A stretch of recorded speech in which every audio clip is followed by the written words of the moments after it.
There's a specific moment happening millions of times a day right now that nobody talks about. The moment right before someone opens an AI tool with a question in their head, and in that split second. Before they type anything, their own mind either forms an answer or it doesn't. Most people never notice that moment exists because it passes in less than a second, but what happens in it is starting to quietly determine who stays sharp over the next 10 years and who doesn't. This isn't a video about whether AI is good or bad. That question is already outdated. It's here, it's useful, and it isn't going anywhere. The real question, the one actually worth spending your time on, is what kind of mind you're going to bring to it, because the tool doesn't decide that. You do in that quiet moment before you even open the app, and in a handful of other moments just like it that I want to walk through with you now. Section 1. Forming your own view before you ask.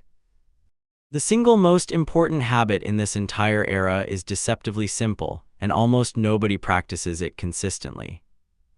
Before you ask an AI system anything, form your own rough answer first, even if it's incomplete, even if you're not confident in it. This isn't about ego, and it isn't about distrusting the tool. It's about protecting the part of your mind that generates original thought, because that capacity only stays strong through use. When you ask first and think never, you're not extending your intelligence, you're substituting for it.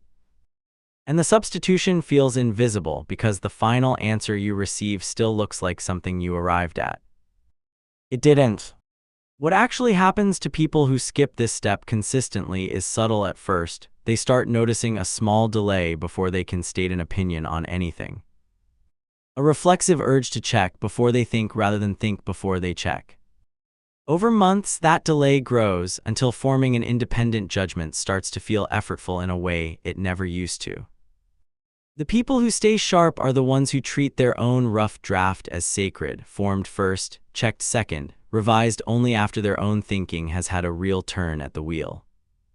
Section 2. Discernment, not just information. We used to live in a world where the hard part was finding information. That world is gone. Now information finds you constantly, endlessly, confidently stated regardless of whether it's actually true, and the skill that matters has shifted entirely from access to discernment. The ability to tell what's actually solid from what merely sounds solid. This is harder than it sounds because AI-generated content, whether it's an answer, a summary, or a piece of writing, tends to carry the same confident, polished tone, whether it's accurate or completely fabricated. A person without trained discernment reads that confident tone and mistakes it for reliability, because for most of human history, confident, articulate delivery actually was a decent proxy for competence. That proxy no longer holds. What discernment actually looks like in practice is a habit of asking, quietly, every time you receive a confident answer, what would change my mind about this? And can I verify this independently of the source that just told me? People who lack this skill end up building entire decisions, sometimes significant ones, on foundations that sounded authoritative but were never actually checked. The people who develop it treat every confident answer as a hypothesis worth testing, not a conclusion worth trusting blindly. Section 3. Tolerating the discomfort of not knowing yet. This might be the most underrated skill of the entire era, and it has nothing to do with technology directly. It has to do with your relationship to an unanswered question. When you don't know something now, an answer is almost always one tap away, instant, smooth. And that instant availability has quietly trained an entire generation of minds to treat the discomfort of uncertainty as a problem to eliminate immediately rather than a space to think inside. But real thinking, the kind that produces genuine insight instead of recycled conclusions, happens specifically in that uncomfortable gap.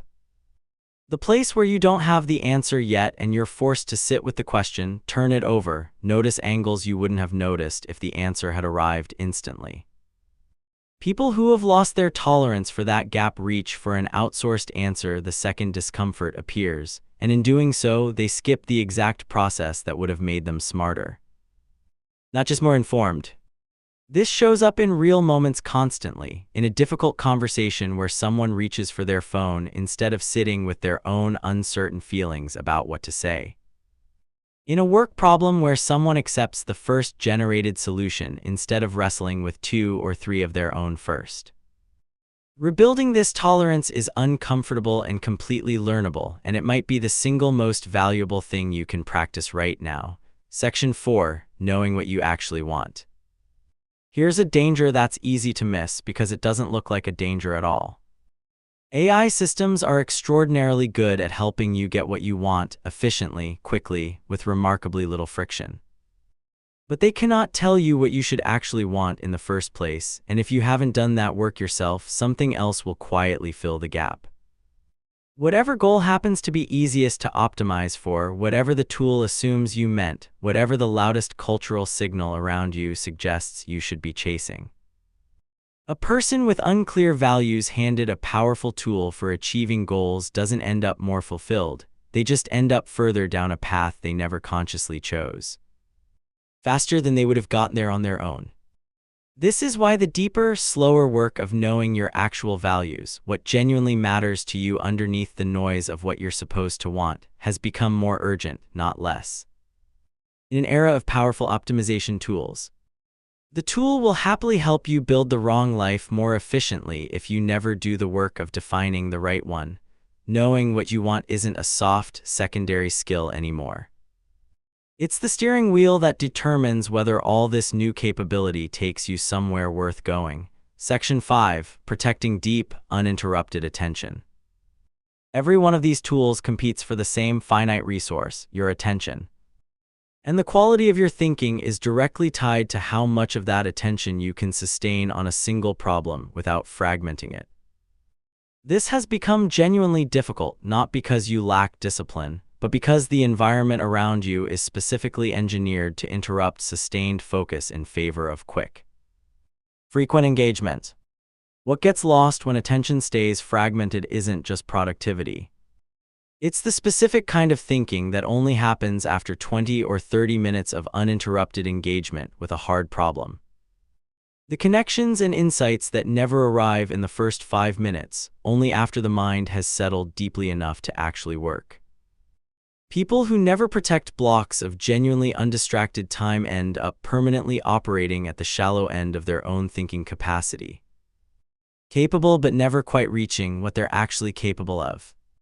This is a skill you have to build deliberately now, in a way earlier generations never had to, because sustained, undistracted attention used to be the default state, and now it has to be defended.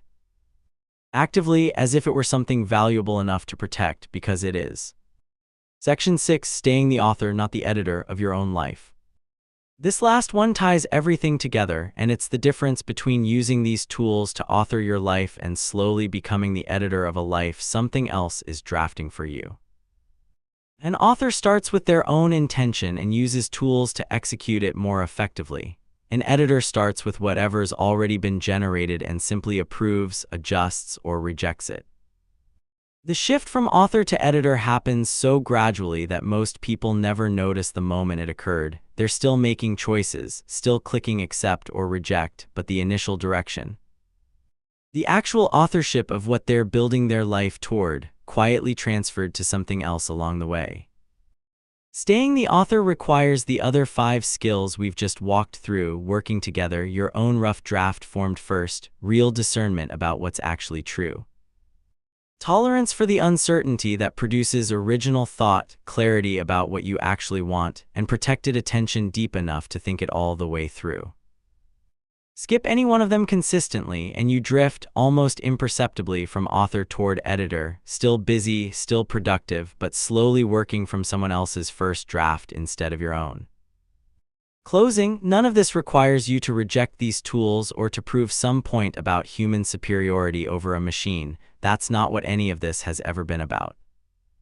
What it requires is something quieter and more personal, a decision renewed daily to keep exercising the parts of your mind that make you genuinely yours, your own first draft, your own discernment, your own tolerance for not knowing yet, your own sense of what actually matters, your own sustained attention.